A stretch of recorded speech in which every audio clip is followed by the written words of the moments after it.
Hello and welcome to Paranormal Path Peeps. And tonight I have Jane Rowley to speak to. How are you doing? I'm all right, thank you. Yeah, thank you for having me. It's always good to have a chat and a catch up. Yeah, it's great to speak to you because obviously I last saw you at the Parameet and it's Yeah, brilliant, wasn't it? yeah, it was. It was a really good event. And normally Neil is with us. We generally do these things together. But fortunately, Neil's mum is really, really poorly, and Neil has taken a step back temporarily Yeah, while he looks after his mum and just sort of sorts everything out that's all the issues and stuff that's surrounding his mum at the moment.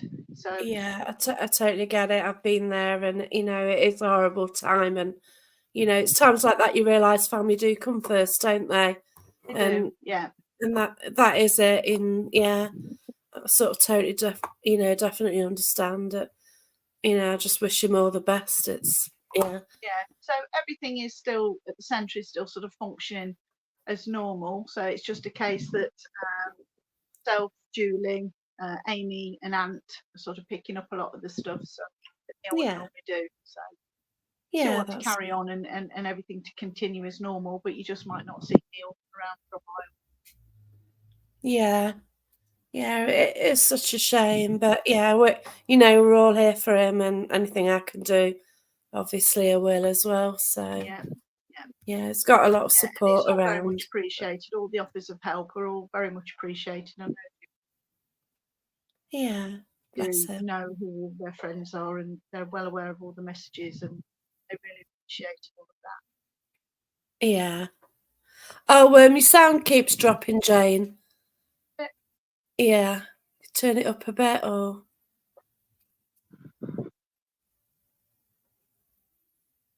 thought it was just me. Is that any better?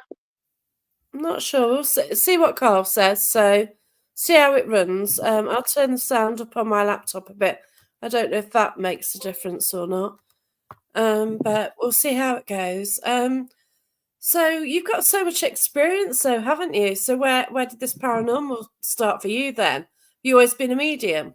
Well, yeah, so I am the residential medium of the Haunted Antiques Paranormal Research Centre. So I've been there since Neil opened the premises and I've worked closely with Neil for about, probably about 15 years now because he did run we ran a venues group and we ran an investigation team and I was that. And before that, I did, I sat in circle for quite many years at the Spiritualist Church, but I'd also been seeing spirit and experienced things right from being a child. So it's always been there. Wow. So what do you say to somebody who wants to sort of try to see spirit? What do you suggest?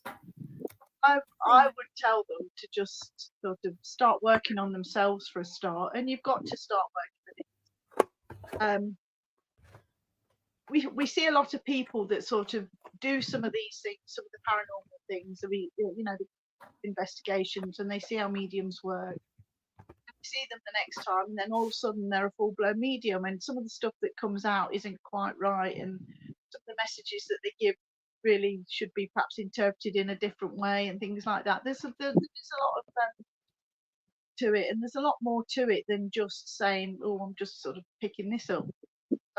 I do think that people really should spend some time working on themselves, working with spirit, getting some training and practice and learning as much as you can before really you start going out and sort of giving messages and stuff to the public. It can Yeah. backfire in some cases. Well, it's a big responsibility, isn't it? It is, yeah. You, And you've got to be careful what you say and how you say it. especially in this day and age as well, Well, where that's everything can be, right. you know, Definitely. and it's understanding how the spirit world works. It's understanding uh, the history of it and how it all came together. And it's not, like I say, it's not just a case of walking to a building and just start, saying about this, that, and the other. There's such a larger understanding that goes with it that I think helps you be a better medium if you have that knowledge and understanding. And it's something that you can work on is, even now I learn new things all the time, and it's a case of developing, just having that continual progress to work for. Yeah. We seem to be having a sound issue, Jane. So I don't know what's going on. Are you on your phone? Yeah. Keeps dropping out. Unless it's because of the fan or something. The fan's causing interference or anything. So I'm not sure. Can't hear you at the moment. The mic's gone off. That's it. Is that better now? It's back on. Yeah, that's better. Yeah. That's it. Yeah. That's the one. Yeah. Yeah. Can you hear me Carl better can hear now? better. Yeah, that's right. Yeah. Has the echo gone as well? Seem to be having a job both It must of have us been the really. earphones. It must have been these earplugs I put in. So I don't normally use them, but I could hear you better through them. Yeah. But I can hear you okay now. But if the sound's better now, I'll just not use them. Yeah. All gravy. Yeah. Don't know what that means. Hey ho. Yeah. Oh, hi Paul. We've got Paul as well. So thanks for joining us. So this Parameet idea, it's been around a while, hasn't it? Because you had a couple at centre, didn't you, originally? Sorry, just say that again. The Parameet's been around a while now because I had a couple of days at the centre as well. Yeah, it originally started not long after we opened, and there was a chap called Ali Key. Some people might know him, Yeah. and because we used to have, it used to be just like an open day really on a Saturday, and we used to have so many people coming up, and we wanted to get more and more people involved and more people included. And Ali came up one day and he said, you know what would be good, to just sort of try and have like a Parameet day and just get everybody together. And Neil took the idea on board, and for the last Saturday in every month we made it Parameet Day, and it was just like an open day where everybody could just come up. There'd be teams, individuals, just people with a curiosity, anything and everybody who had anything that they wanted to sort of discuss or had an interest in. They everybody was encouraged to just come up and just talk to other people, and we found that it was really, really successful because teams started to come talking to each other, and they were sharing information about kit and equipment and locations and investigation techniques, and it was just a really, really good day. And it ran for quite a long time, and it sort of wound down a little bit really when COVID came in. And that was how we first met Amy. Amy was one of the first teams, one of the first people to come up on the Saturday we first did it. So we've met so many people and we've made so many friends through it, and we always try and promote friendship and just being open and sharing things and just trying to make it, just trying to bring people together in the paranormal community without the drama and the falling out. That's right. Like a lot of people are mentioning Para Unity to make a name for themselves, and you just see it time and time again, and it's so obvious as well. But then when you do it sort of where you genuinely do it just to get people together, well, and I then think you see the outcome of it as well.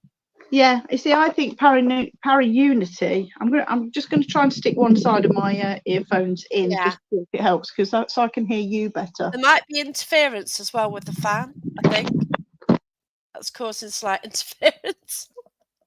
We're having a bit of a mess tonight, aren't we? I can hear you a lot better now. Brilliant. Is my sound and everything still okay? Yeah, that's better. Yeah. We get there in the end. Put the other one in, see if that works. Oh, bless you. Yeah, I think we're all good now. But yeah, it is nice to try Para Unity, but it can cause trouble.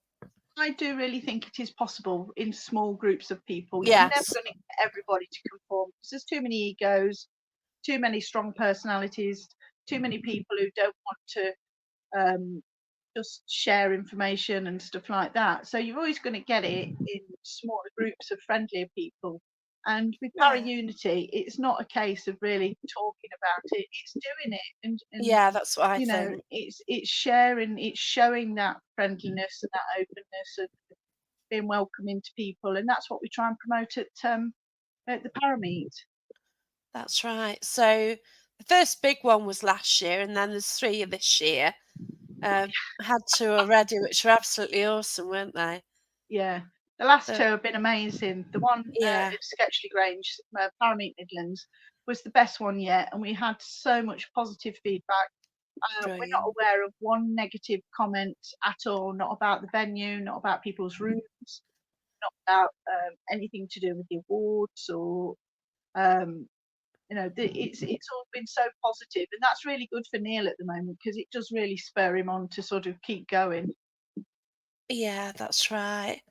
I've got Liam who can't wait to come to Harpic on November 9th. So, yeah, that'll be Yeah, a good night. yeah, So, yeah. that'd be But, good. We look forward to it's an seeing you. incredible location. It really is. Well, And this then is you one. sort of take some of the characters to the Parameet as well, don't you? We do. We like to take some of the items, but the venue itself, Haunted Antiques Paranormal Research Centre, is such a special building. Well, it is to us, and it's been there such a long time. There's been something on that site for over 1,000 years, and there's so many layers of history there that the premises have been used for so many different things. And it's just the ideal place, and it was just meant to be because Neil's seen it a couple of times, but he kept getting drawn back to it and drawn back to it, and that's why in the end he sort of ended up in that building. But Yeah, it is a very active building.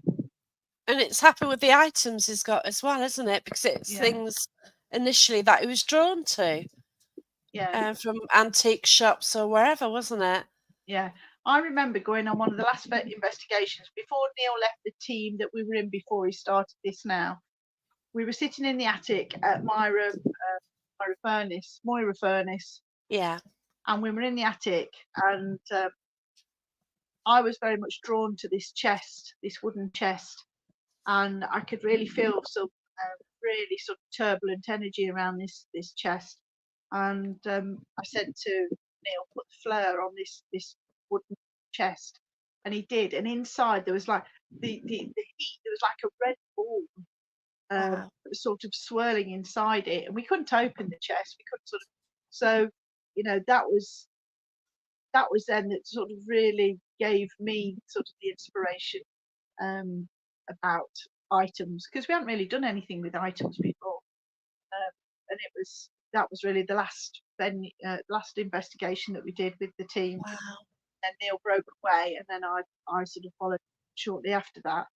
So stuff going on sort of before we started Haunted Antiques, and I know Neil he always wants to do sort of something more challenging, something more different He because he does get does. bored Yeah. quite quickly, and that's I've great for noticed me. that. Yeah. And it does push you as well with the mediumship. Oh yeah, absolutely. I mean, I mean, me being at the centre, working there, all that we have, I would never have developed my mediumship like I have without being there.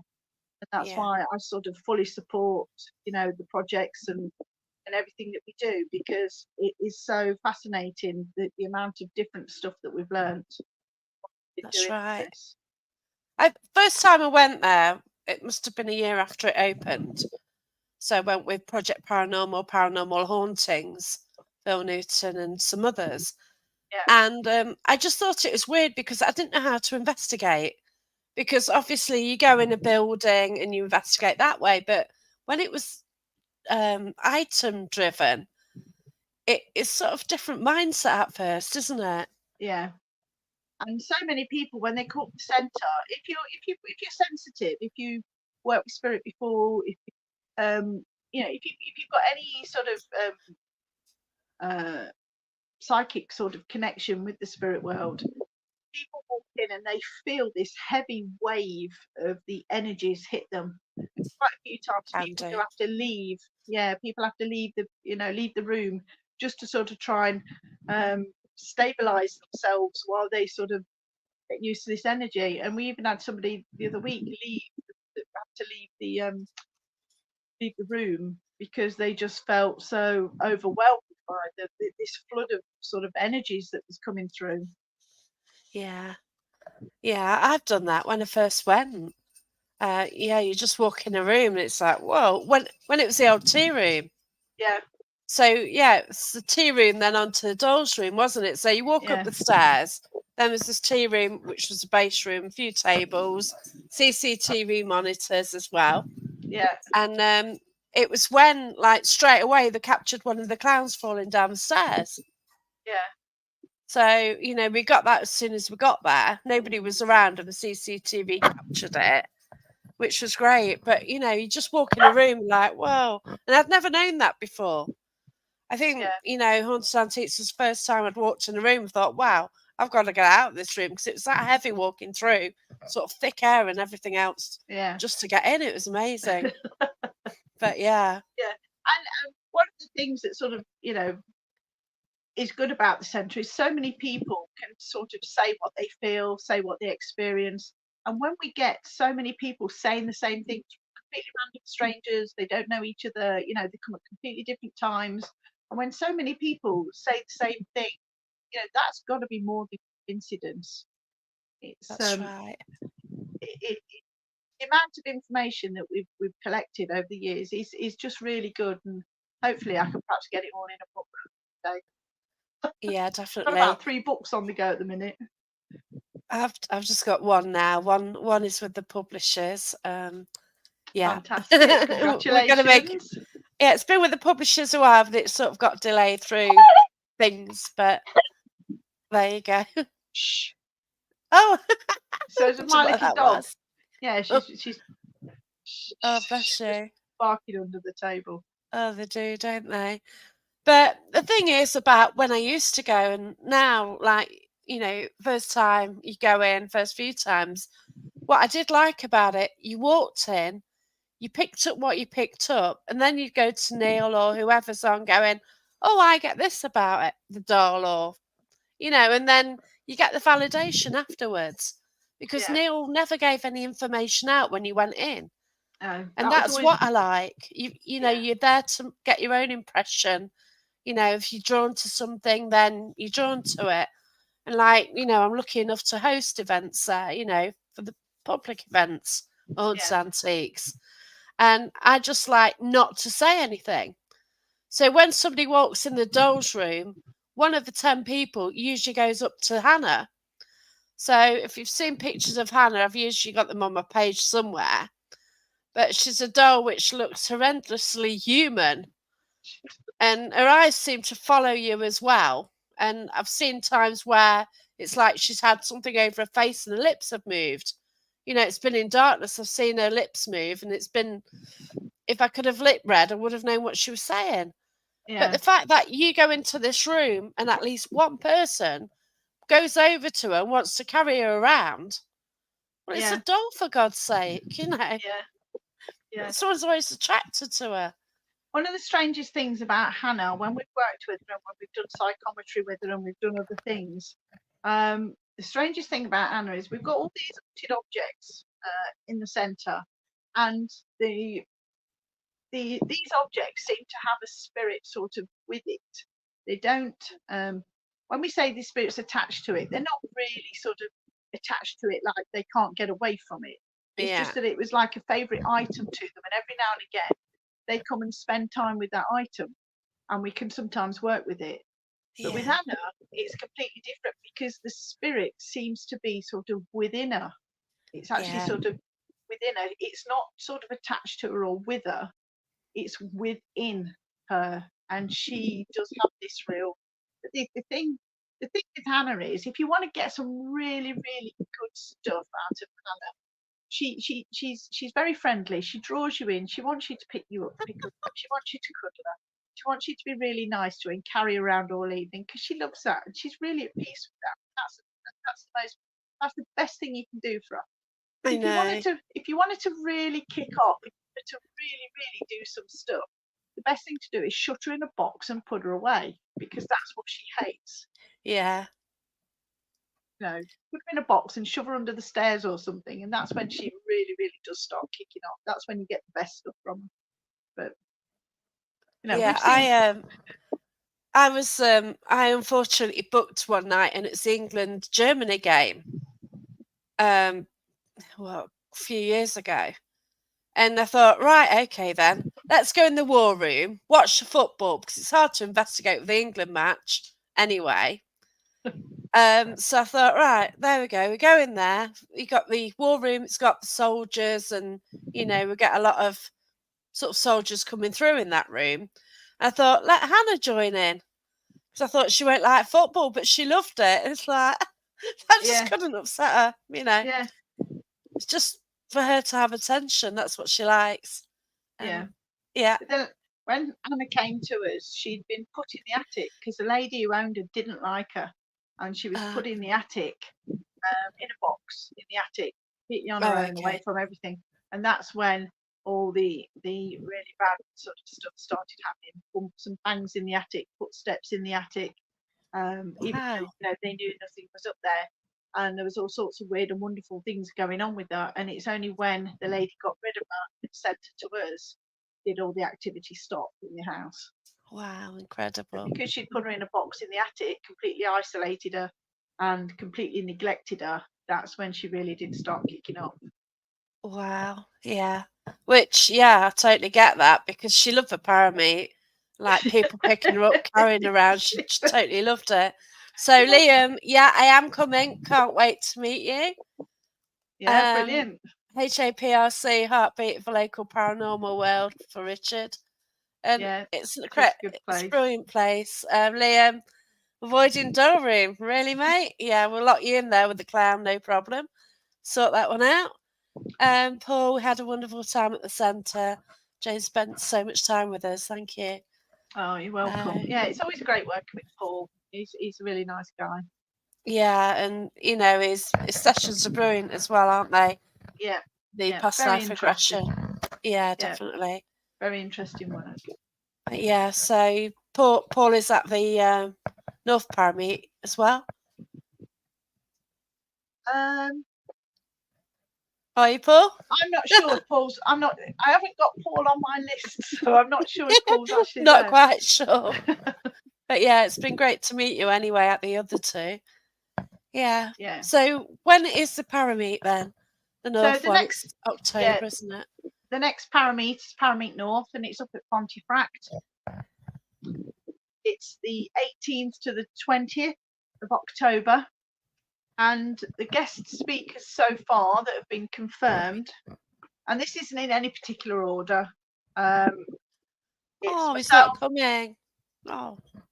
No, I didn't think Paul was coming, because I've got him on my list of speakers, you see. So this is a list of speakers so far. We've got myself, Neil Story, Hazel Ford, Harry John, Mike Covell, Are You Haunted? Yeah. And then there's Richard Felix, Penny Griffiths Morgan, Rob Pike, Kate Sherrill, Barry Frankish, and then I think there's somebody else, but I'm just gonna leave that one for a bit until it's actually confirmed. Oh wow, that's brilliant! Yeah. So, like, Barry's doing that because he is local to Pontefract, isn't he? So he knows all about Pontefract. So that'd be they'll all be interesting ones anyway. But they're all UK people as well. Yeah, and the room that we're all in is again one big room. All the stalls, all the speakers again are all in one big room. We thought that worked really well for Parameet Midlands. Yeah. I know some of the stalls were in the other rooms as well, but it was something that we wanted to try. But apparently North, it will be that everybody is all in the same room. It's one large room. That's lovely. And I think it's better like that. It brings people together so much more. People, even the traders, they're not isolated sort of so much on their own, and they can hear everything else that's going on as well. So, but we have had a bit of a we have looked at a bit of entertainment on the Friday and Saturday night. So so far on Friday night we are looking at doing the world famous paranormal quiz. Everybody. It's so hard, Jane. Your questions. They just seem normal to me.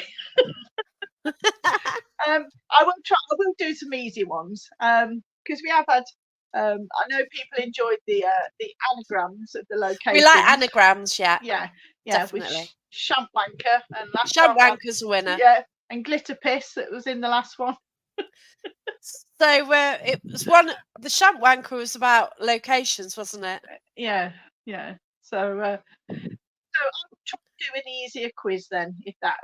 But after that, we're hoping to do a get everybody in the room and do have a few drinks and watch an old horror movie. Like one of the old black and white sort of one of the ones that's sort of out there in the public domain, so we can all get together and watch a bit of a fun horror movie or something cool, like that.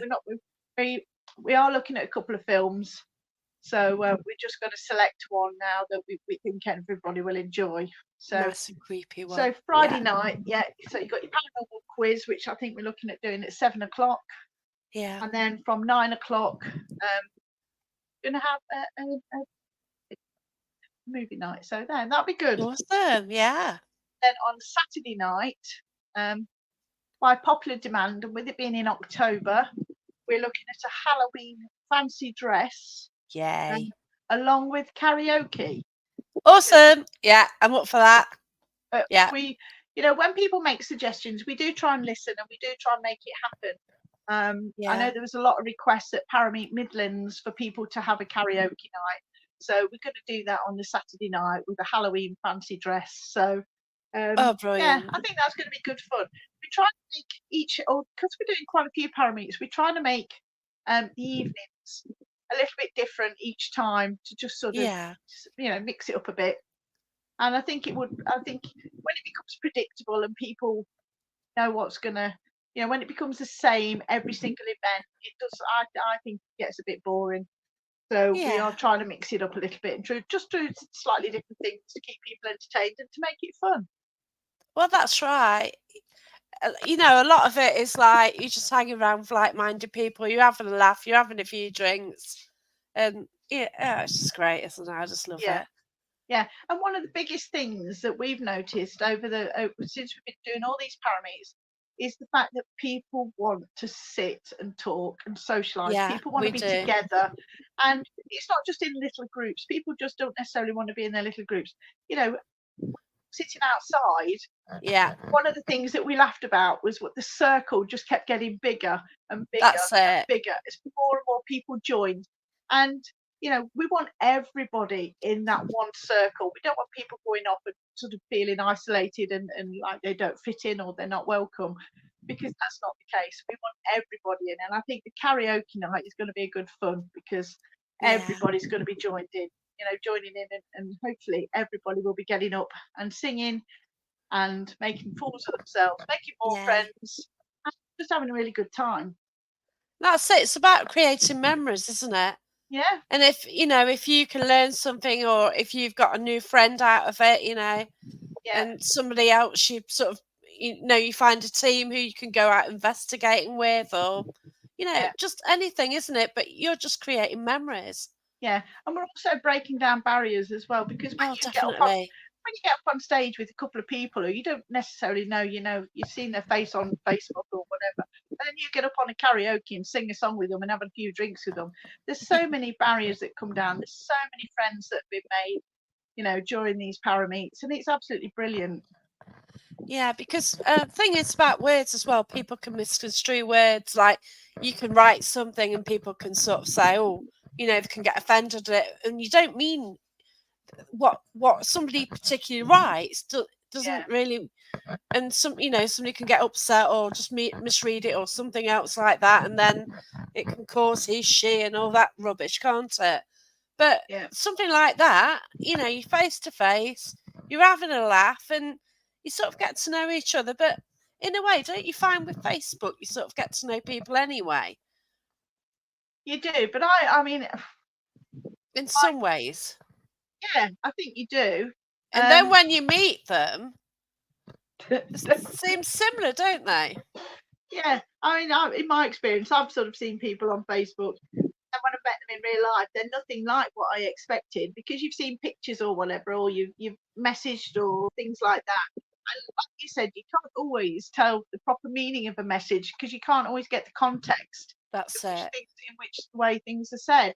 And when you're face to face and you're actually sitting around a table with people, the open conversation is so much better, Yeah. you know. And it's you know, I'm a bit old school, you know. Texting really is just one of the worst things. I think it causes more conflict and fallouts than anything.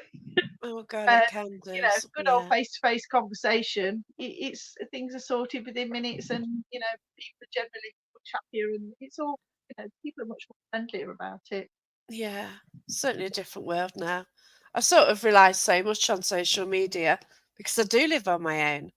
Yeah, So yeah, I do use it a lot, whether I'm watching podcasts, Ghost Planet Network, if I'm watching that, or yeah, or just chatting to people on Messenger. Like I spent 2 hours chatting to somebody on video Facebook Messenger last night. yeah. And that's my night in. And it's And brilliant for connecting it's people, great what isn't you it? can do. Like that, Yeah. you know. 'Cause I often FaceTime the grandkids and stuff like that. So, you know, but it's still that face-to-face contact, isn't it, that you need? We've got an idea here for Smithers Hall in Bolton. Then, so Carla'd love that as a location. Yeah, But yeah. that's Any a beautiful ideas like building. that?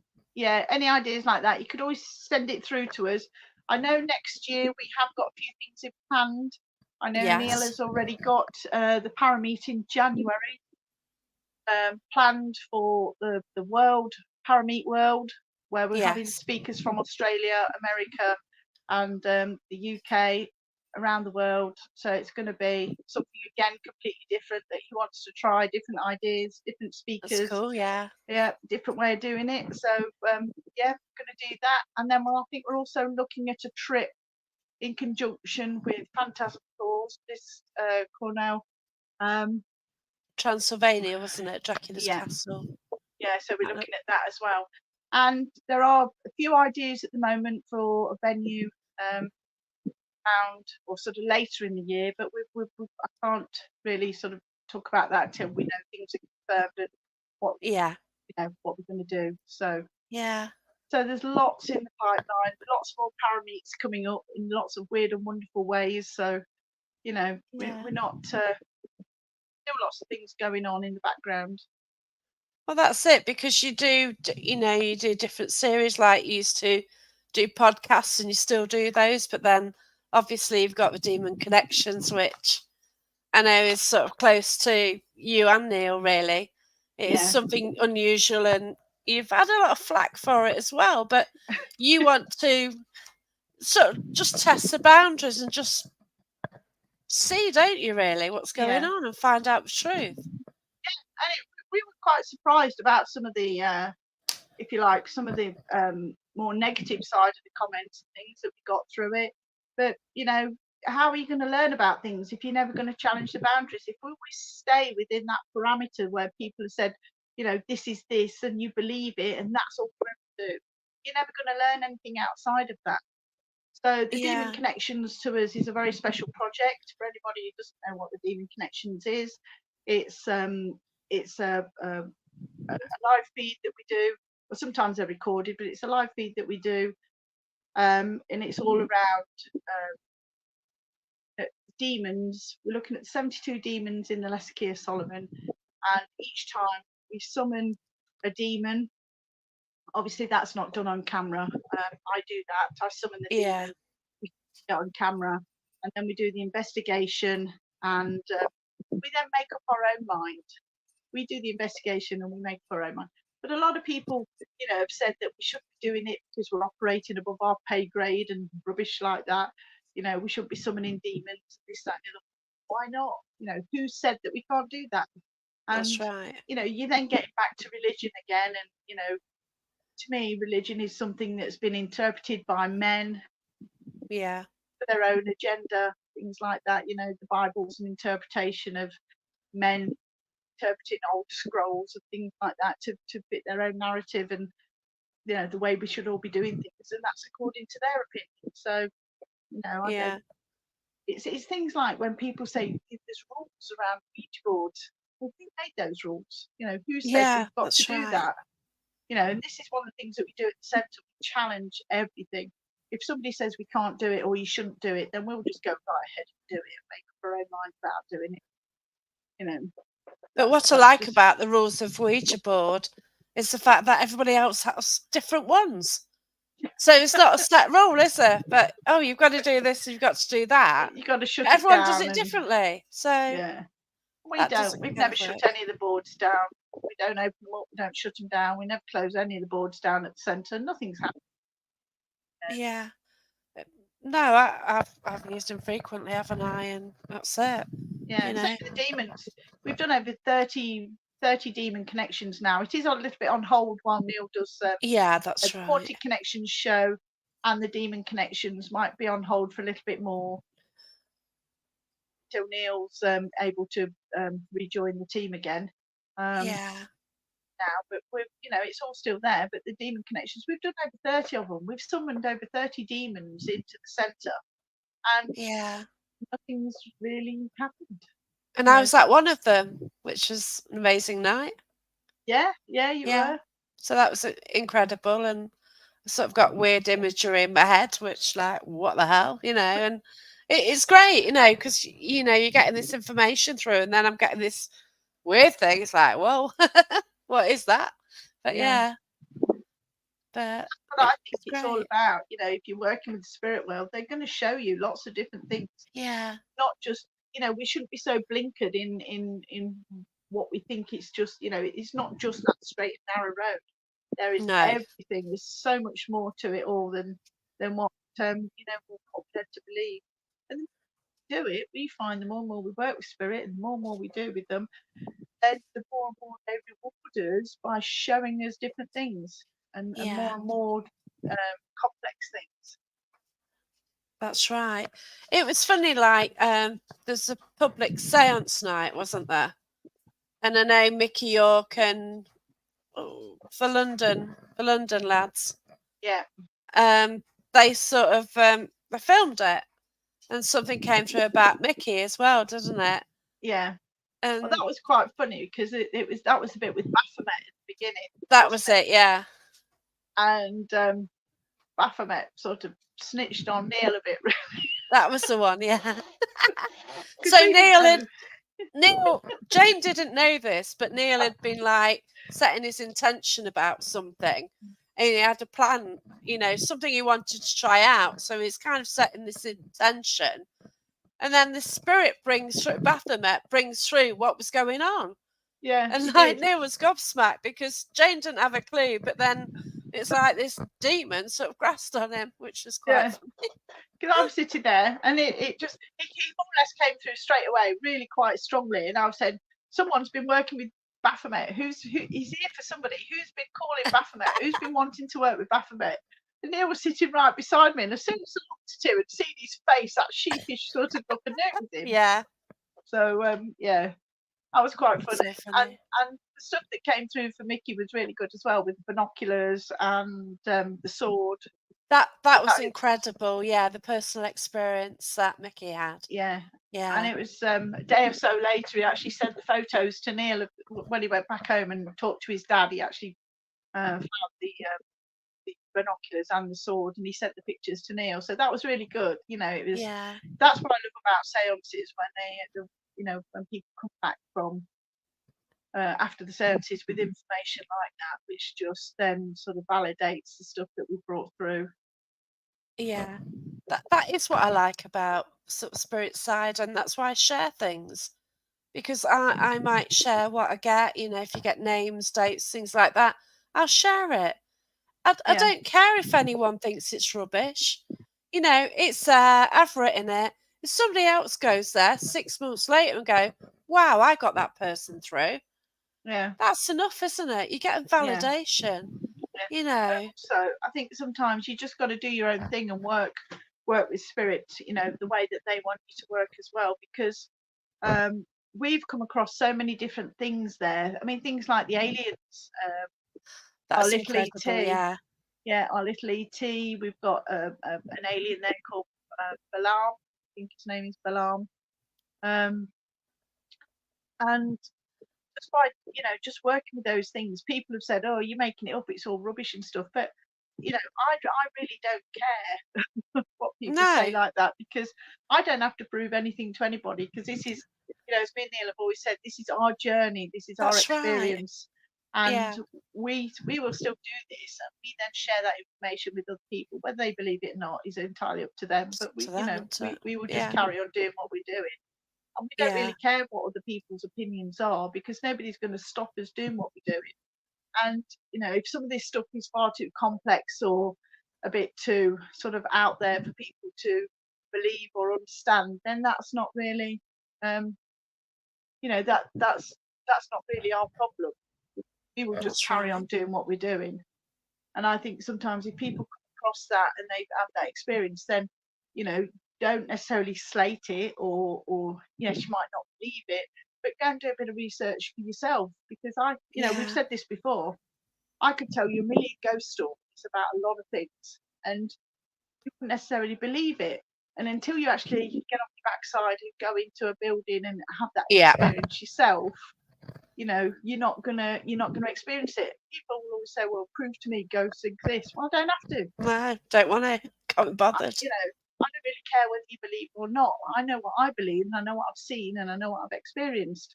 But if you want to have that same, you know, if you want to have that same experiences, you've got to get out there and do it, That's and right. have those experiences.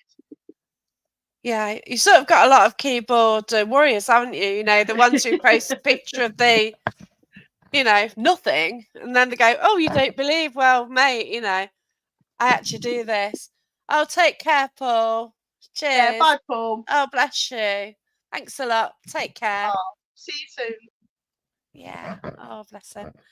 But yeah, and I think what was weird for me was I didn't believe in elementals. Or why would I? You know, like throughout childhood, you've got pixies, imps, and all that lot, but you don't actually know there's some sort of basis for it. You know, that may or may not be, or whatever.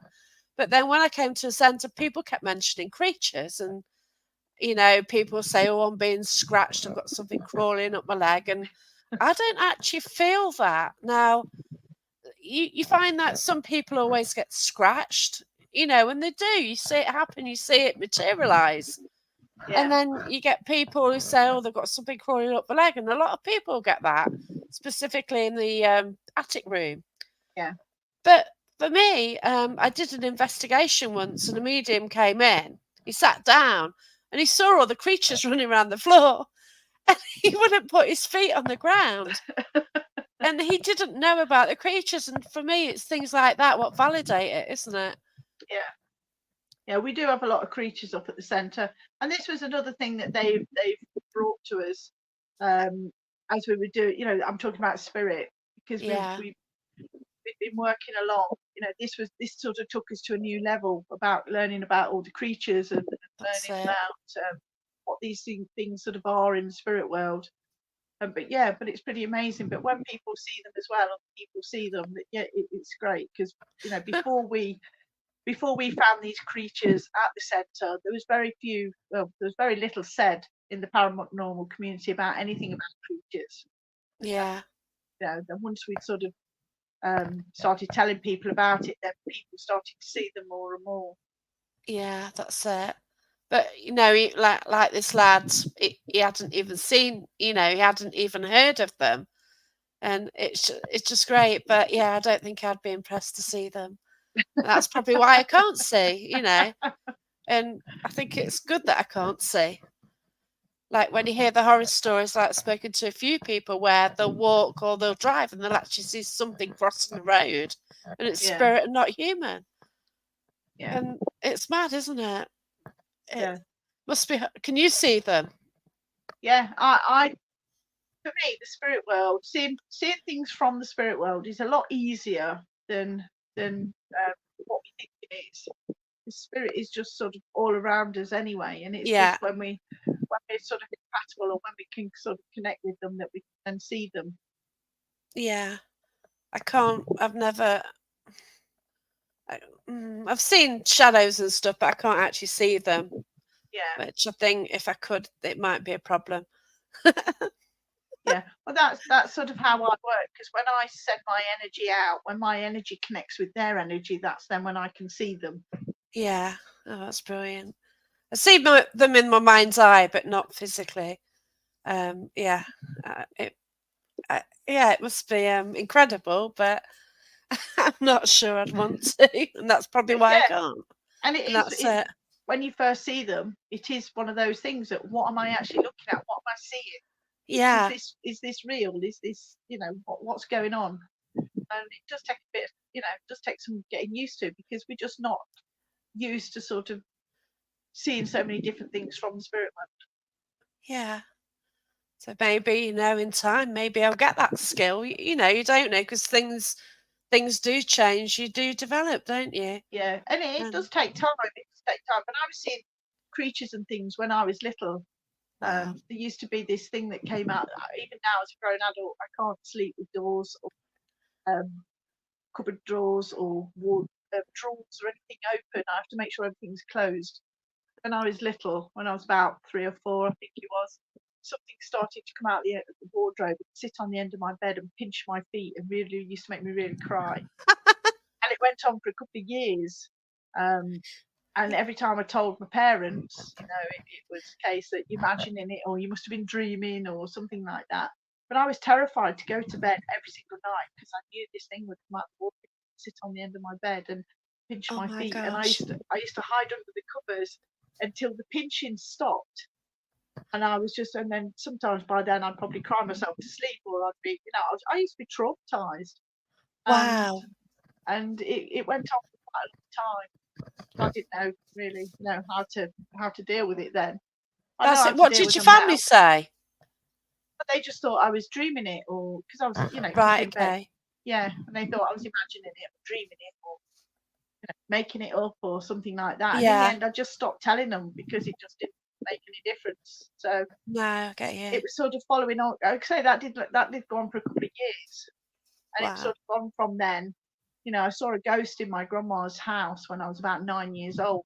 It was a Gosh. chap. He just stood there in front of me quite a while, until he just sort of melted away. And there's Wow. quite a few things that I've sort of seen growing up, but I just stopped telling people. Just stopped telling people. People just didn't Yeah. believe. So, when you went to school and stuff like that, you'd see stuff. Yeah, You'd just ignore it, I guess, would you? I didn't ignore it, but I just didn't tell anybody about it. Yeah. I was probably that child that sort of, I was always sort of on my own quite a bit as a kid, Yeah. because I never fitted into any cliques or groups of friends, or any gatherings and stuff I like didn't. that. Yeah. So I was always sort of on my own a bit, and I just used to, I could see these things, and even if I was in the classroom, or see them walking around and things like that, and I just never used to tell anybody. For me, Yeah. it was normal, but for other people, it wasn't normal. So Yeah. I didn't sort of feel I could help persuade somebody that what you're seeing, because they just think you're crackers. Just, Yeah. Yeah. You would and then, then, but I wonder if it's different now because people talk about it more. It's more out in the open. I wonder if yeah. you were a kid now, if your family would sort of believe or Well, I still think that help people. more. I've seen it with children and that, where people have said to kids, "Oh, don't be silly, or that's not happened," and stuff like Yeah. that. And I just think, the child's got to find its own path, like I did, and find your own way to deal with that and cope with that, because it is something that's difficult. Yeah, that's right. My little grandson, he was in my bedroom before I moved. He was in my bedroom, and he came out after a few minutes, and he says, "Grandma, I've just seen a ghost." And I said, "Have you?" Wow. And I said, "Well, tell me about it then." I sort of wanted him to tell me about it, rather than saying, Yeah. "Oh, don't be silly." And he said, "Yeah, there was a little girl, and she was the same age as me, and she wanted to play." And I said, "Well, what did you say to her?" And he said, I couldn't play. He told her I couldn't play right now, because I've got to go and have my dinner with my brother. Oh, that's so cute. And I said, well, should we go and see if she's still in there? And we went back in the bedroom and he said, no, she's gone. Wow. So, if children have experiences like that, let them talk about it. Let them tell you what they're seeing and feeling, because when they feel listened and heard and valued that little bit more, then they're not Yeah. going to feel like they're making things, when people say, well, should be telling stories, or, you're making it up, or you're telling lies and things like that, when, more likely they're telling the truth. Yeah. A good friend, she's got 2 sons, and the oldest one speaks to his spirit guide and her spirit guide. And, it's lovely, and, I've had, uh, I've had footage of him chatting, and it's great when he's just talking to them. And it's so cute, really, isn't it? Yeah, it And is. she just lets him, and she'll have a conversations with him, and, she's aware of the guide. She can see them, he can see them.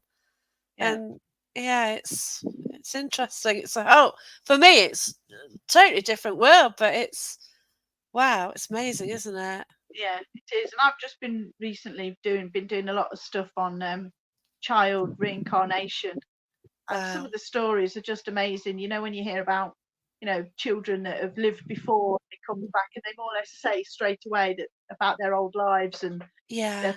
their other parents, and where they lived before. And there's cases where children have took their parents to places where they lived, and cases where like his granddad or what a parent, their father came back, their child, and they could remember everything, and they were telling their, there's some fascinating cases about it, and it's just, that's got to be more than just coincidence. Got to be something. That's right. Yeah, because we had Paul on earlier, Paul Goddard, he does past life regression. And Yeah. I've had a couple, and there's a lot of links between that and my life now. Yeah. And it's really silly, but I don't like fruit because my fingers get sticky. And I really do not like touching fruit because, it's just horrible, Yeah. I don't mind putting my hand in the garden, getting muddy, but sticky fruit, no. Yeah. But in my past life as a fruit seller at Nottingham Castle, so as a Brilliant. peasant and selling fruits, and it just does it, doesn't it? Yeah. And it's just things like that, and that really oh yeah, okay, that explains that, because it's such a random thing, isn't it? Yeah. You don't want to eat an apple because your fingers get sticky. Well, no, they don't actually, do they? But it's like, oosh. But isn't it? I find it fascinating that so many things that we're drawn to, or we like, or we don't like, Yeah. we perhaps never experienced it before, but when we do it, it feels so familiar, and it feels so Yes. right. And how could that be when we've not experienced it before?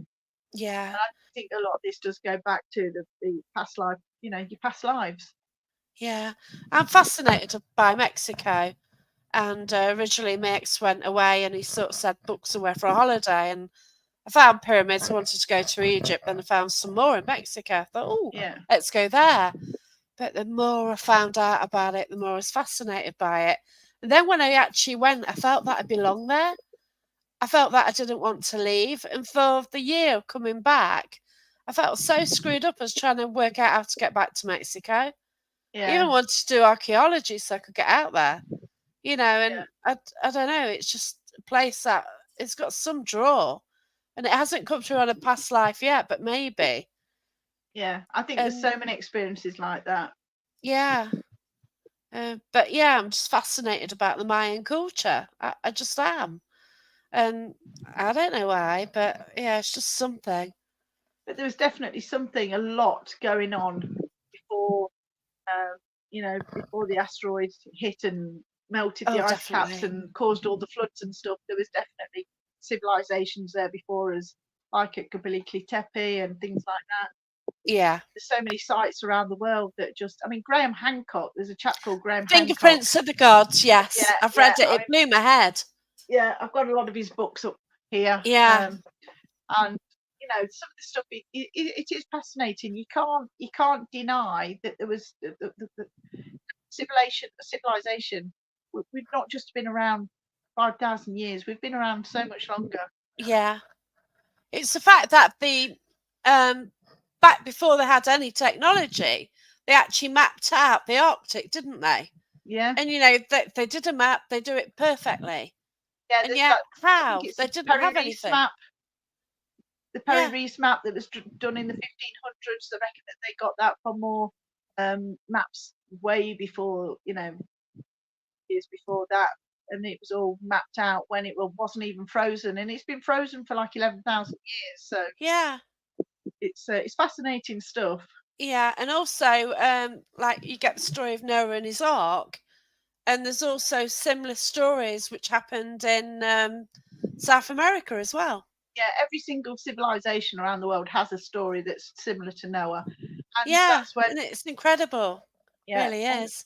you know, Yeah. one of the theories is that an asteroid came and burst in the sky, causing massive like heat and then sort of freezing and all sorts of things. And it melted all the ice caps over America, and you know, it caused all the floods. And it's just yeah, it's fascinating stuff to read because the evidence is just, you know, I don't know how some people can argue with some of the evidence because it's just sitting there right in front of your face. That's it. Does it mean that the Earth's not flat then? Oh, I don't know about that. Oh dear. But yeah, it is incredible. And also, like the Mayans, you've got the observatory at Chichen Itza, Yeah, and it's sort of it maps out to sort of solar system and things like that. yeah. And it's just fascinating, isn't it? How And we sort of had the link with the stars and the moon at that time. yeah, and like the Hopi people who call them the star people. You know, Yeah, there's so many civilizations that have links to the gods, and you know all these cave paintings and things that show flying saucers and yeah, aliens and stuff like that. You know, it's just fascinating stuff, and I just love sort of reading about all that sort of stuff because yeah, I think it's all linked. You know, are spiritual beings. And all these civilizations knew about spirit and how to look after our bodies and all that sort of stuff.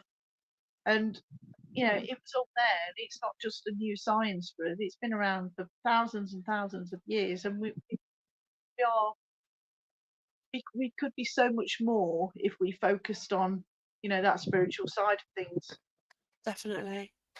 But like people just forget things like they would have had the technology, wouldn't well, not technology as such, but ways of doing things like in ancient Egypt, Yeah, how they've built things and they managed, but now, we sort of have to use like mechanical things. Well, how did they do it?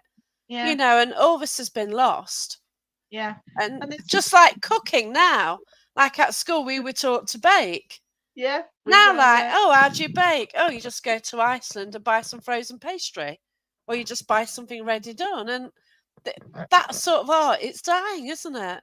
yeah, it is. When I was at school, we had a lesson every week teaching us how to grow food. You know, Wow, we had a plot in the school, and we were growing lettuces and radishes and all that sort of stuff. We were actually taught and shown how to grow food in your garden. that's And brilliant. yeah, and it's that sort of thing, those sort of skills that I think they should be bringing back more and more. Definitely, yeah.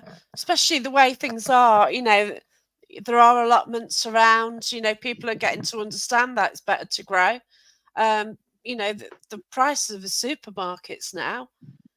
And yeah, I grow my own tomatoes, and my dad did a lot. He did potatoes, runner beans, loads of beetroot, onions. He sort of did that in his garden, which is great. But Yeah, all my grandparents grew their own food in the gardens. My yeah, mum does. You know, I love gardening. I like to do a lot of that stuff. And we seem to have lost our way with that.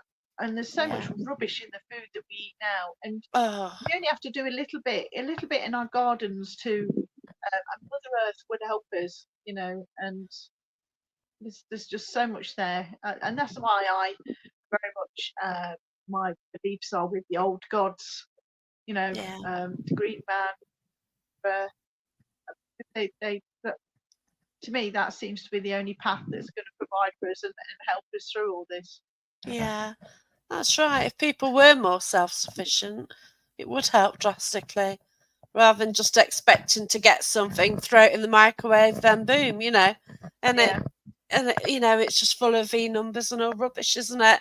Then people get ill as well. So yeah, because I eat a lot of dandelions and weeds out the garden and stuff, all the edible stuff. My grandkids think it's like I am a bit weird. wow, So I eat dandelions and I eat some of the other stuff out the garden. nasturtiums. Do you eat nasturtiums?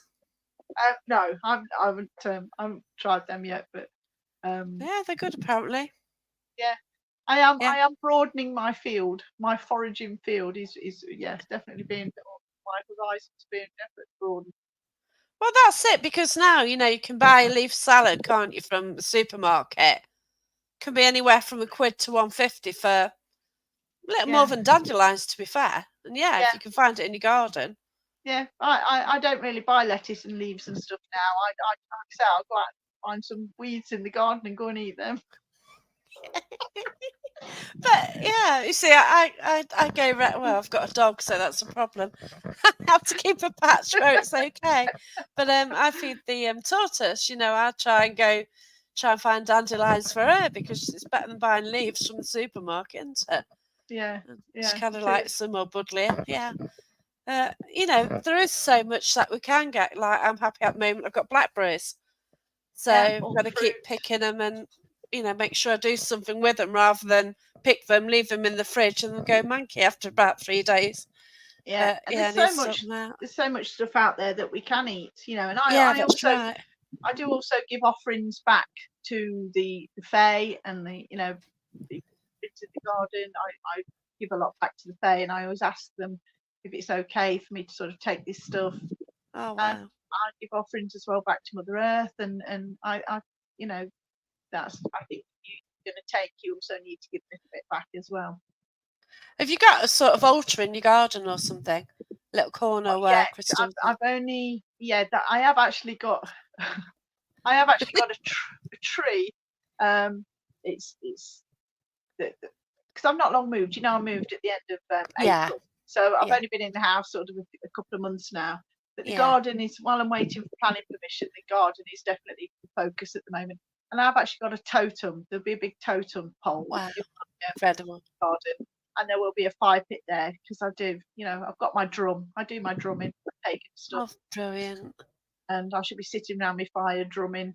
So, particularly like on the, as the wheel turns in the pagan world, I should be doing my drumming and stuff. So, so the neighbours are in for a treat with that. Yeah. Better than the sharp music they play next door but one, sort of till the early hours. God. They'll be able to listen to my shite music now. Well, at least it's more natural, isn't it, than what they play. But it will be good fun. Yeah. Yeah, when they're playing like 60s and 70s, it's like, oh, come on, moved on a bit since then. But it's, I think they put a rubbish radio on. It's like, oh, okay, that's grim. So have you got any plans yourself then? Is there anything you're sort of thinking of doing, any sort of different path or? Absolutely. I am starting a master's degree at Exeter University in September. It's the witchcraft and magic occult beautiful science. So quite a long time I've been wanting to do something like that, because I do study a lot. I do a lot of research. My gosh, you do the reading so Neil doesn't have to. That's what he says, isn't it? Yeah, hence like my sort of library of stuff. Wow. But yes, I'm starting that master's degree. It's a year long down at Exeter. It's the first time I've run the course. So it's the witchcraft and magic science. So I'm really looking forward to that. I've got my student loan. Yay! Awesome. Are you travelling down there? You living down? I shall go down there for the year. Wow. Well, I'm going to be coming back. I should get sort of some accommodation down there, because I'm not quite sure what the timetable is at the moment. But it is my intention to come back every weekend, really, because I've got my own car. I can drive. God, that's a long way. That'd do my head in. Yeah, well, I'm not quite sure yet how it's all going to pan Yeah, out, but well, that's it. It's early days, isn't it? until I get my Yeah, timetable. So that is my yeah. focus at the moment. So I'm going to be doing that. Really quite Wow, excited about that's that. brilliant. I like it. Yeah, yeah, it's going to be quite an experience, I think, because going back to uni at my age, I know people do it, but I'm going to be yeah, I'm quite excited to do it. Good for you. But it's a course that you want to do, not something you feel you have to do. And Yeah, that's the difference, isn't it? yeah, and it really called to me. I'm being driven so much by the spirit world to do this, and Wow, incredible. yeah, so I'm going to get my little student digs. I'm going to be yeah, Yay. studying, and I just it's going to be great for me because it's going to really, I think it's going to formalize, if you like, all the knowledge and all the stuff that I've already got. Yeah. So it's going to be good for me. Oh, I love this. It's brilliant. Yeah, Yeah. I still do all my crafting stuff. I have my little store.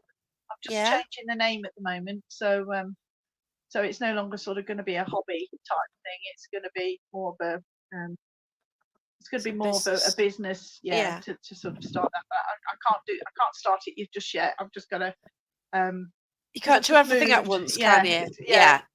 Got just to get moving and stuff sorted. like that. So yeah, so there's a lot going on That is and brilliant. lots of change, lots of different directions. And Yeah. it's all good. That's it. But yeah, to go to Exeter, it's a beautiful part of the world as well. Because obviously, if you do stay there at a weekend, you can pop into Cornwall, can't you, and sort of see more of Yeah, Devon. I do have You've quite a got few. Bodmin Moor and round there, and there's loads of places, aren't there, to Yeah, see? I do have quite a few friends down there, and I've been invited by a few people to go and see them at weekends and stuff like that. So Yay. it's going to be quite an adventure. So Oh, I'm that's really looking forward brilliant. to it. Yeah, and that's it, because life is too short, isn't it? Like I'm struggling on the day to day. You think, well, why are you doing this? But for Yeah, you to just go out and think, right, I want to do this.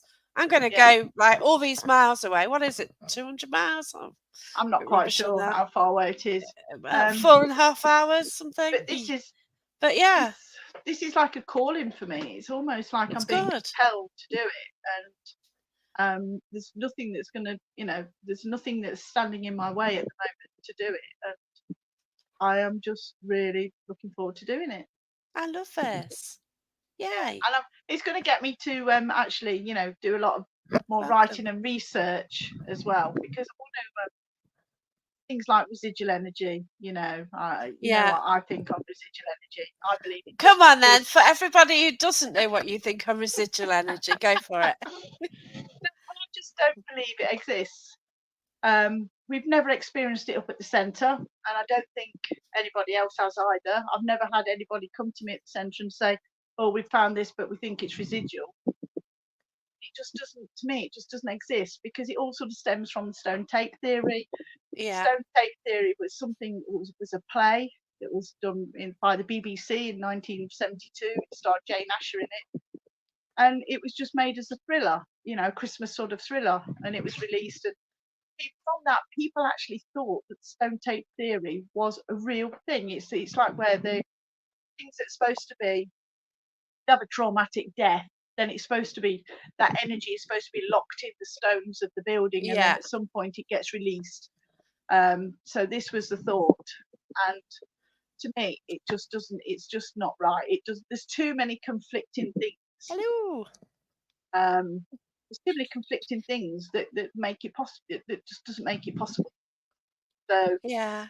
you know, but if the evidence was ever there to actually make it a factual thing and it was really proven that it is a thing, then obviously that would change my mind. But so many people are blinkered and told, or when they go on investigations, if they don't know any better, they'll say, somebody will say to them, "Oh, that's residual," and they won't Yeah. actually question it. Well, what is actually residual energy? Yeah. Where does it come from? Well, it's really energy that's released out the stones. Yeah, but what stones? There's so many Yeah. different types of stones, and not all the stones, everything vibrates at a different thing. So stones vibrate at a different level than the humans do. So how can that soul actually sit in a same space as something that vibrates completely on a different frequency, a vibrational thing. So it doesn't sit with me. And when people talk about their experiences that they've had, but the spirit world will show you what it wants to show you as a message. And if that means several people are involved in that, even if it's just to remember an event that people say about energies, residual energy sort of trapped in quartz as well under the ground, but that doesn't make sense to me either, because deep does the quartz have to be? How, when fields and things have been ploughed and when the ground's been disturbed so much, how does that still work? It's not trapped in the ground. And so to me, I mean, that might be one of the things as perhaps one of my topics when I do this master's thing. I don't know. Yeah, but that is what paranormal's about, isn't it? It should be about your own experiences.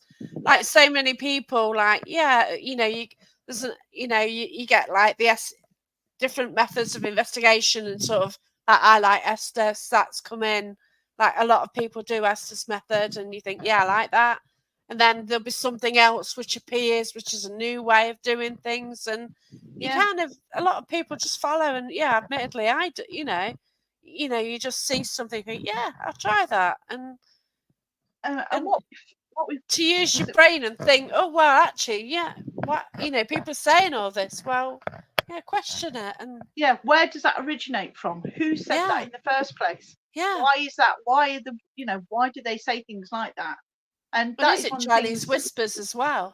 And that is one of the things that we do challenge at the centre. We challenge anything and everything, and after with that building being there for over 1,000 years, surely something residual would have sort of been there if it was a thing, and it isn't. I've seen no evidence whatsoever that residual energy is a thing. That's it. So and that's it. Like we've all got our own views, haven't we? And our views are based on the knowledge and the experience that we've had. That's right. And I don't tend to watch TV programs, because I used to watch Most Haunted at the beginning, but a lot of us did, and it actually got me in it. But then, as soon as I started investigating, you realise, ain't quite like that. That's all I'm saying. And you find your own way, you find your own path. Like there's Ghost Planet Network as well. Like Neil watches everything what goes out on there.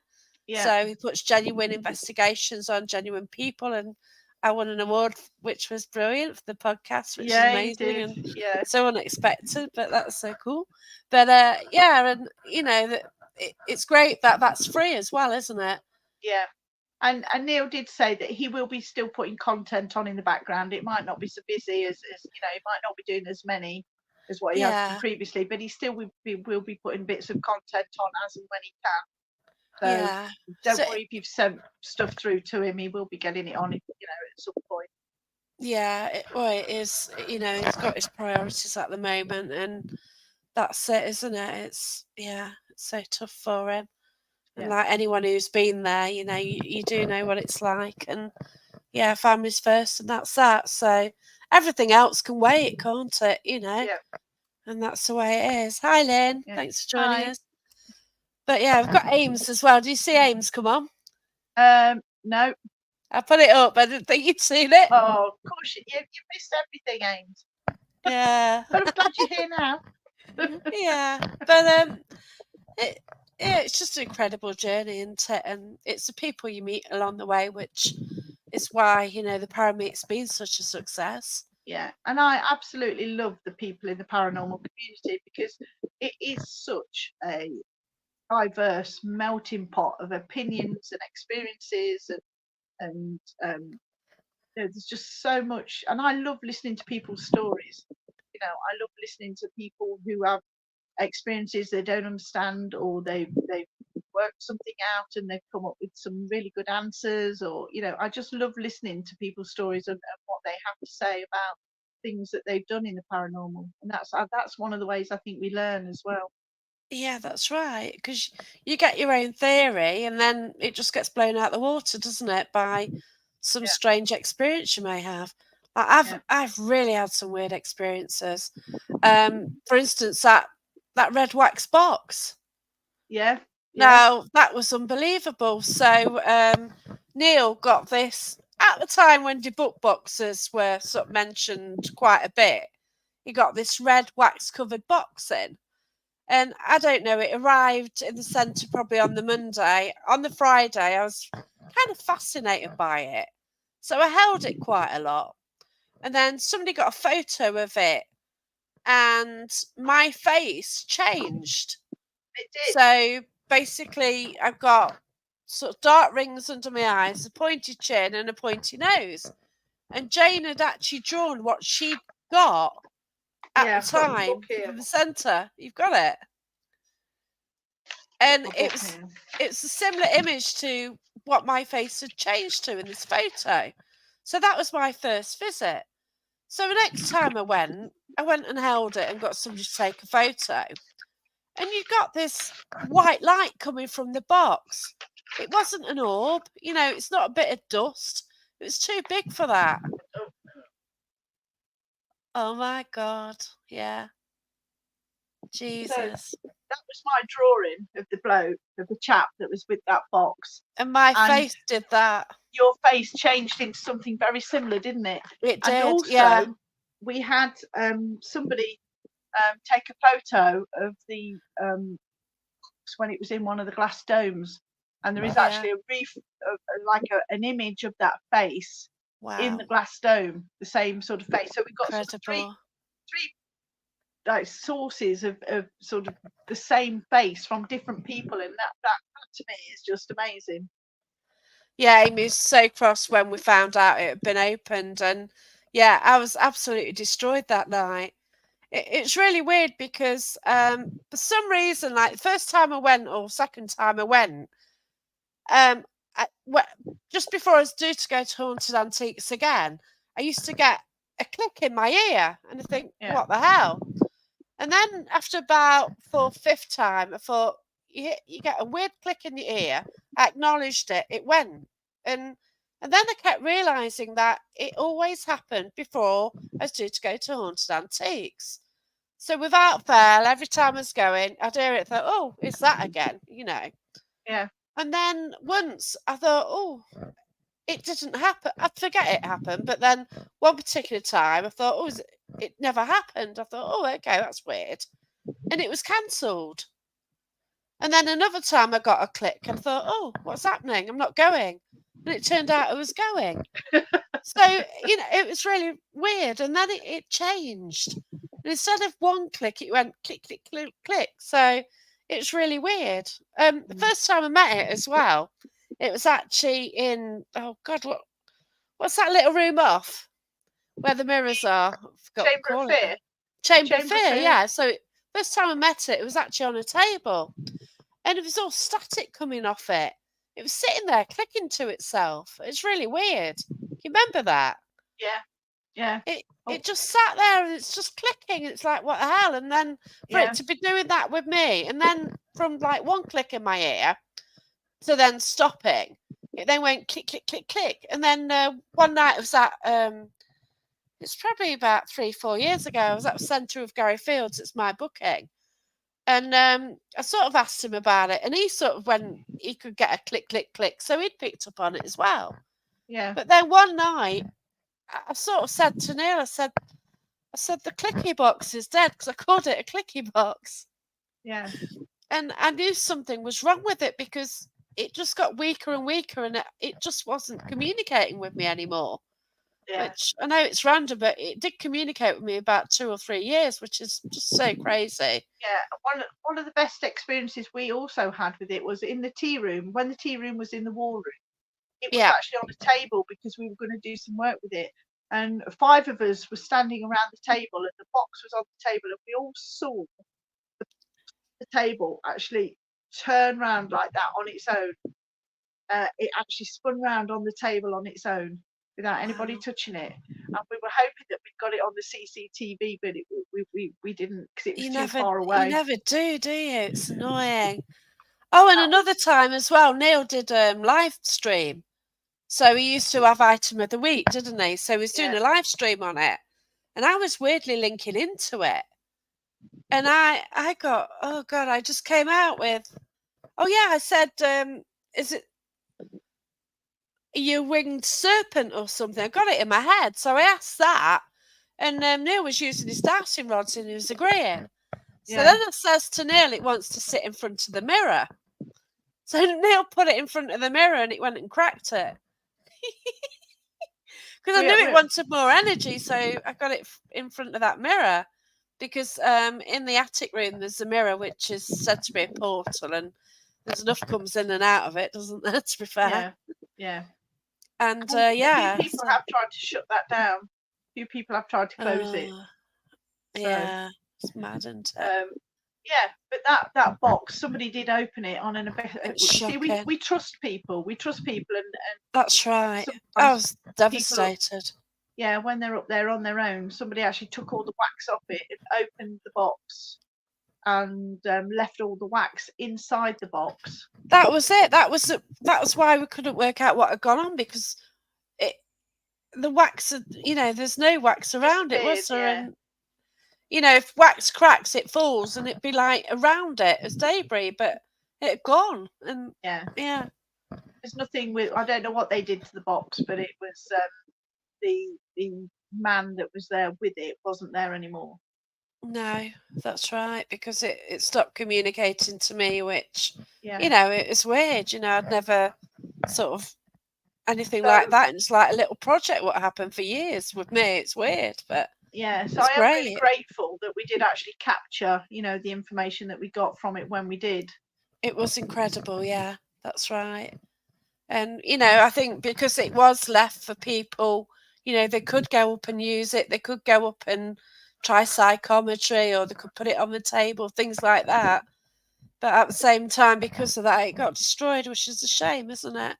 Yeah. Because all you're doing is letting people try things and use experiments on items, and somebody ruined it for everyone else. And that's always been the philosophy of the centre. All the items, we want people to touch them. We want people to pick them up and see what they can pick up. We want people to have experiences, paranormal experiences with these things. And that's always been, the behind a lot of the items, where people can come in and work with all these things and have their own experiences. Yeah. When you get different teams getting the same information through, it is wonderful, isn't it? Yeah. It really is. But yeah, there are some amazing items. We've mentioned obviously Hannah. But, yeah, she's a special madam. Yeah. Definitely. But I've had some weird experiences in that wheelchair. I was there when my friend Phil Newton, he sat in it. Charlene Lowe Kemp from Paranormal Hauntings was there. She got blood pressure heart monitor thing, and he went off a scale. He had to go out because it was that whatever happened, it was mad. Yeah, quite a few people have had experiences in the chair. And there's once I did it, I was sitting there on a live feed and I got I do tend to pick up injuries and things like that. Yeah. So I was kind of picking up one symptom, recognised it, another one came along, got fifth symptom along was a heart attack, thought sod that and got out of the chair. I'd had enough. But, and I could sit in it other times and nothing happened. And it's weird how spirit works, isn't it? Yeah, we did have an SLS camera on the chair at one point, and it actually mapped a figure sitting in the chair. Now, the interesting thing about this was one of his legs, the stick on one of his legs only went down to the knee. Wow, I picked him up. So a few people have said, oh yeah, well, it's just mapping the chair, it's just sticking a person in the chair, but why is it not mapping both these legs? Yeah, but why isn't it just mapping a full person then? Why is half of his leg missing? And it's just stuff like that, really. That we have captured some stuff like that, and you've got to question. When people say, "Oh, well, he's just mapping the chair," well, you've got to question. Well, why is his leg missing?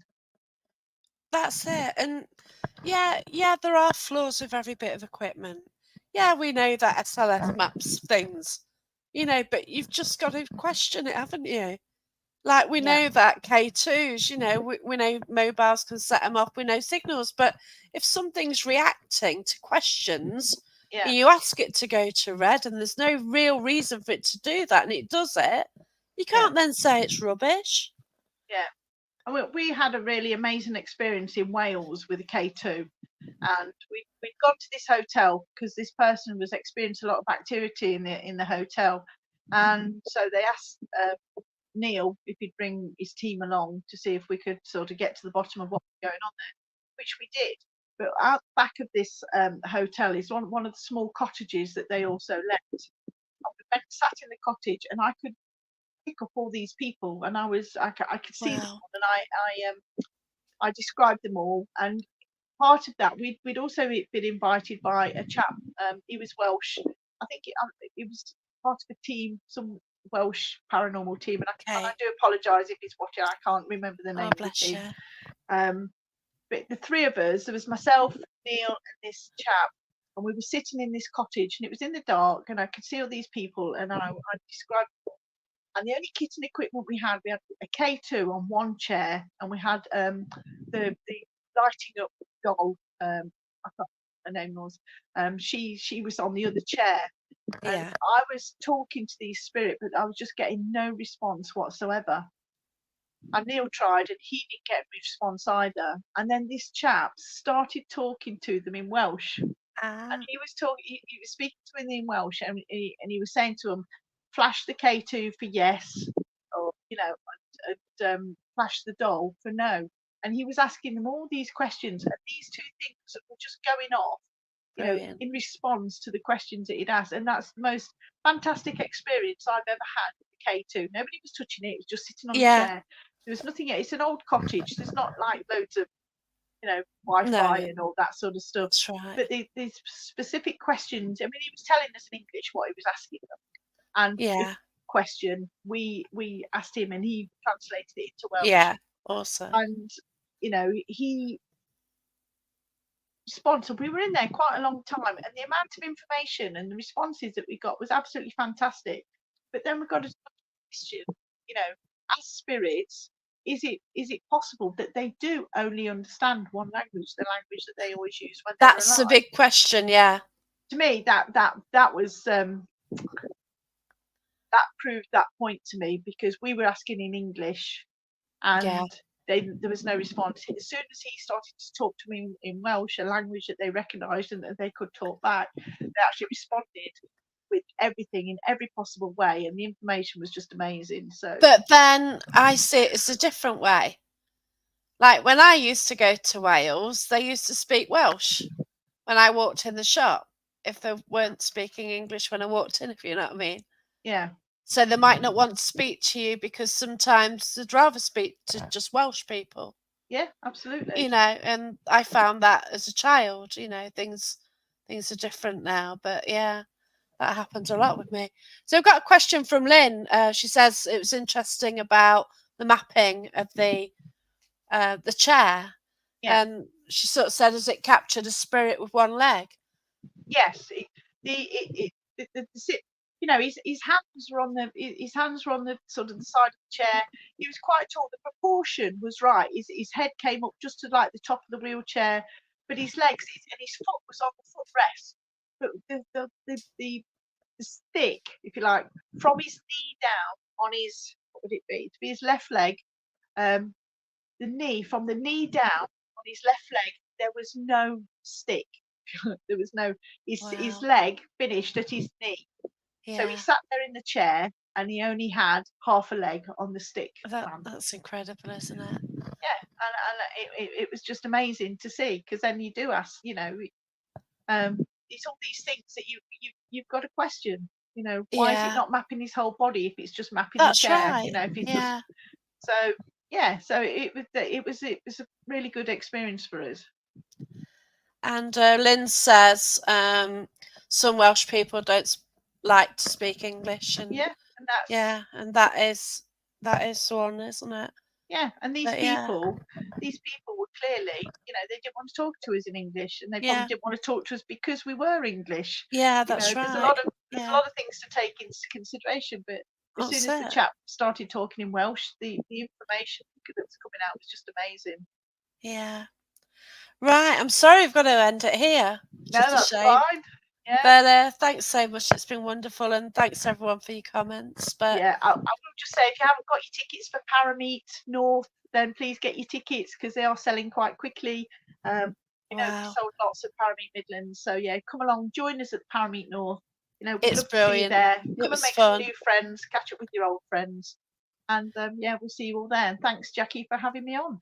Oh no, it was lovely. Like I do love the Parameet, I do love the centre, and yeah, it's great to have a chat. And we sort of went down a few Anything and routes, didn't everything. we? And yeah, and that's it, and that's why it is, isn't it? And yeah, I really enjoyed it. I'm going to be speaking to Barry Frankish on Thursday, so we've got our paranormal points of view. That's going to be at 7:00 for a change. I'm being interviewed by Highland Paranormal at 8:00. And then I think Friday I've been asked to do something. I wouldn't usually do anything on Friday, but sort of just popping on somebody else is doing a Proud to be Paranormal thing as well. So Saturday Proud to be Paranormal. So get your t-shirts, use the hashtag support Barry Frankish, and just show who you are. And yeah, get those photos out there. But take care everyone, and thanks for watching. Bye. Bye. See you.